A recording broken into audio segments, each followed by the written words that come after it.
Hey, what's up, everyone? Gaming Hearts 1 here. And today I'm going to talk briefly about the Tekken series and which Tekken game is possibly the best. And, based on what we have seen within the past, I'd say like 3 decades or what have you, we've gotten a lot of Tekken games dating back to like the mid 90s. I believe the very first game came out in 94. And, at this point, the series has been around for almost like 30 years now, and it's really hard to believe for a lot of people, especially those who grew up in the 90s and the 2000s. And a lot of people would agree that Tekken was very popular during the mid to late 90s, especially with the Tekken trilogy games, which came out between 94 and 98 on the PS1. They were also in arcade centers as well.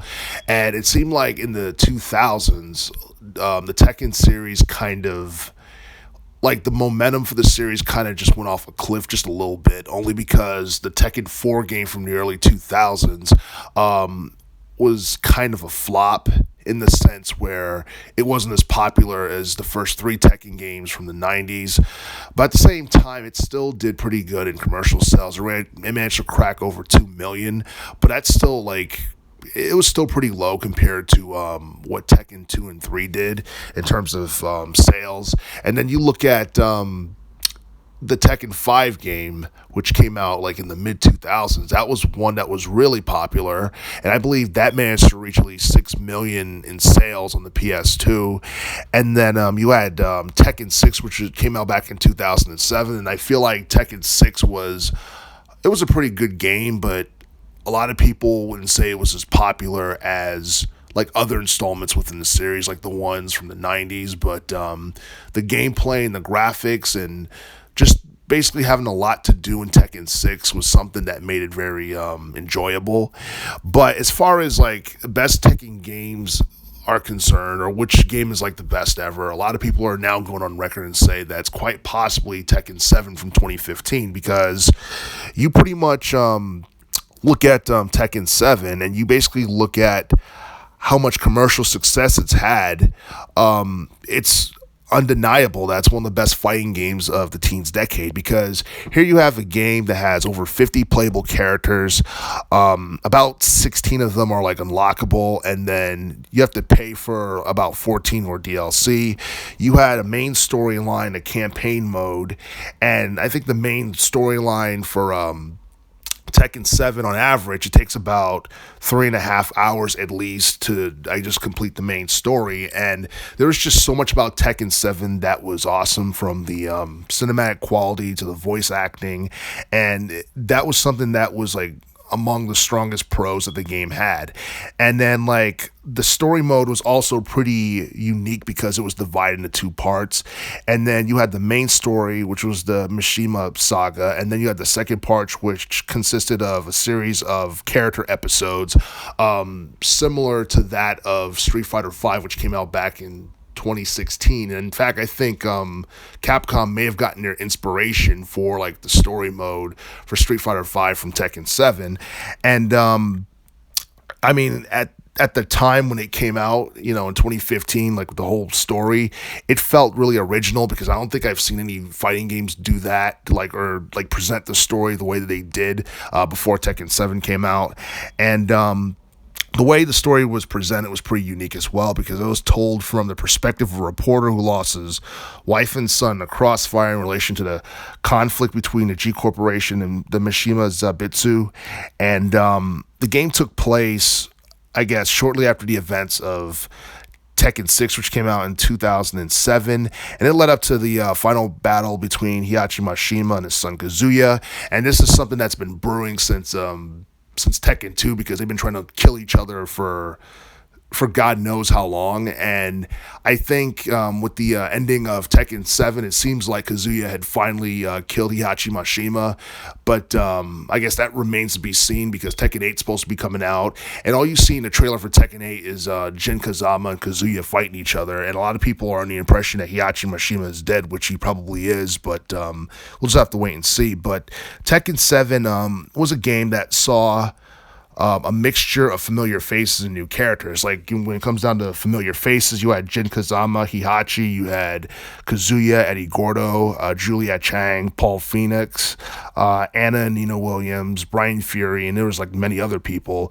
You had Akuma from the Street Fighter series, make a guest appearance along with Geese Howard from SNK, KOF and Art of Fighting series. He was like a boss character. He made a guest appearance in this game, and that was something that a lot of people were excited to see because, like in the past, Tekken never really included guest characters like this in their older games, so that was pretty cool. And we also saw the introduction of new characters such as Claudio, Serafino, Lucky Cho, and you had Josely Rizal, and then you had like several other characters that that were new to many people, and pretty much, Tekken 7 was a game that saw like improvement in just about every aspect you can think of when it came down to gameplay mechanics, when it came down to graphics, when it came down to stage design.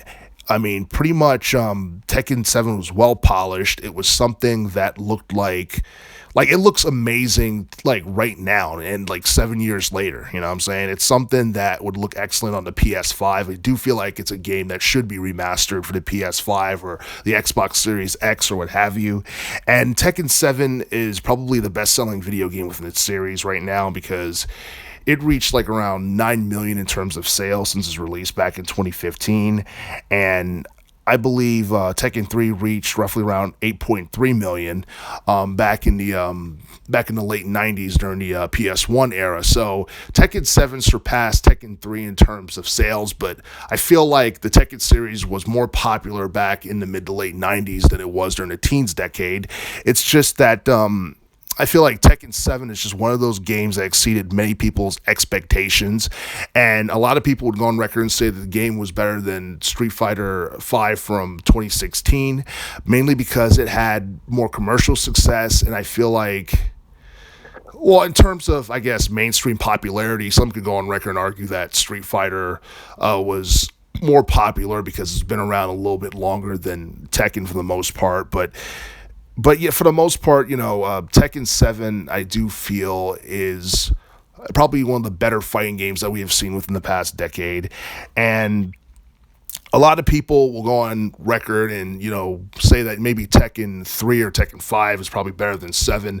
In my opinion, I feel like Tekken 7 is probably the best game that Bandai Namco has produced thus far.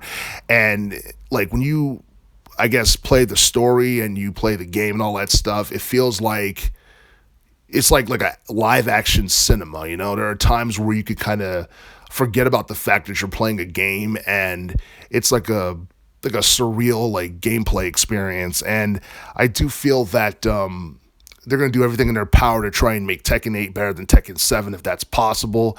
But yeah, Tekken 7 is one of those games that casuals can easily get into. It's not hard or complex to learn like the latest King of Fighters game that came out, which you have to be a hardcore fighting fan in order to understand how to play that and to play as each character. Tekken 7 is a game that I guess almost anyone can sink their teeth into, has a good story, had a cliffhanger ending, had interesting characters, good voice acting, good storytelling.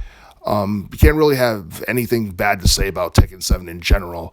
But as far as the best Tekken game of all time right now is concerned, I would have to go on record and say Tekken 7.